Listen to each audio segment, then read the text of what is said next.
రాయిస్తాడని రాయిస్తుంటాడు. కానీ అది మా తప్పేం లేదండి, వార్త రాయాలి కాబట్టి రాస్తారు మా జర్నలిస్ట్ అన్నలు. అయితే మరి వార్తలు రాయించుకొని ఈ రోజు కూడా రాయించిండు 29న పిఆర్సీ గురించి ఉద్యోగ సంఘాలతో చర్చిస్తానని. ఇవాళ రేపు ఉన్నదా మీటింగ్? మరి ఇవాళ లేదు. ఇది డూప్ అంతా కూడా. మరి ప్రచారం మాత్రం ఏం చేస్తాడు? ఉద్యోగస్తుల జీతాలు ఎక్కువ ఉన్నాయని చెప్పి. నేను అడుగుతున్న కేసీఆర్ గారిని, ఈ ఉద్యోగులకు పిఆర్సీ పెంచితే, జీతాలు పెంచితే ఆ జీతాలతోటి వీళ్ళు ఏమైనా అమెరికన్ స్విస్ బ్యాంకుల్లోనో స్విట్జర్లాండ్ స్విస్ బ్యాంకుల్లోనో దాచుకుంటారా? ఇక్కడ ఖర్చు పెడతారా? ఖర్చు పెట్టినటువంటి ప్రతి పైస మీద పన్ను కడతారా లేదా?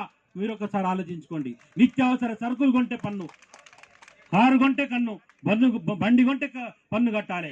పన్నుకి ఏమైనా 8 లక్షల వరకు రిలాక్సేషన్ ఇచ్చినాయి ఈ ప్రభుత్వం. అత్యంత దుర్మార్గంగా వ్యవహరిస్తున్నటువంటి, సార్ అన్నాలు చెప్తున్నారు సమయం అయిపోతుందని, కాబట్టి పద్యాలు చెప్పేటువంటి ప్రయత్నం ఉంది. కాబట్టి మిత్రులారా, మీకు కూర్చుని ఓపిక ఉంది, కానీ అన్నాలు చెప్పినటువంటి ఉపాధ్యాయ సంఘ నేతలు మాట్లాడాలట. ఈ దుర్మార్గపు ప్రభుత్వం ధర్నాలకు భయపడి 2 గంటల వరకు మాత్రమే పర్మిషన్ ఇచ్చిందని చెప్తా ఉన్నారు. కాబట్టి దాన్ని గుర్తించి అయినా కూడా మనం మాట్లాడాల్సి ఉంది. కాబట్టి చివరిలో ఒక్క పదం చెప్పేటువంటి ఒక మాట చెప్పి ముగించేటువంటి ప్రయత్నం చేస్తా. ఈ రాష్ట్రంలో 1-2 మాటలే. ఈ రాష్ట్రంలో ఇప్పుడు శాశ్వత ఉద్యోగుల సంఖ్య కేవలం 2,73,000 మాత్రమే. అందులో సగానికి పైగా సిపిఎస్ ఉద్యోగులే ఉన్నారు. ఈ దిక్కుమాలిన విధానం తెచ్చినటువంటి జాతీయ పార్టీలు ఒక్కసారి ఆలోచించుకోవాలి.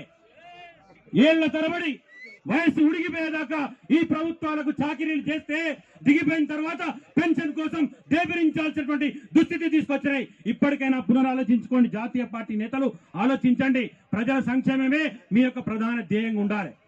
ఇక కేసీఆర్ గారు అనేక అంశాల గురించి మాట్లాడుతూ కేసీఆర్ గారు పద్యాలు చెప్తా ఉంటారు బాగా. మరి మీకు బాగా పద్యాలు వస్తాయి కదా, ఒక్క పద్యం గుర్తుంచుకోండి. బలవంతుడైనటువంటి మహాసర్పము సలిచీమల చేత చిక్కి చావనే.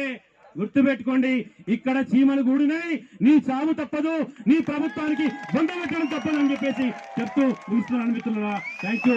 మీ పోరాట స్ఫూర్తి అభినందనీయం, కొనసాగించండి. మీరు మాత్రమే, మీలాంటి వాళ్ళ మాత్రమే తెలంగాణ సాధ్యమైంది. మీ హక్కులు కూడా సాధ్యమవుతాయి. వాటి కోసం నేను చివరి వరకు సపోర్ట్ చేస్తామని కూడా తెలియజేసుకుంటూ ముగిస్తున్నాను మిత్రులారా.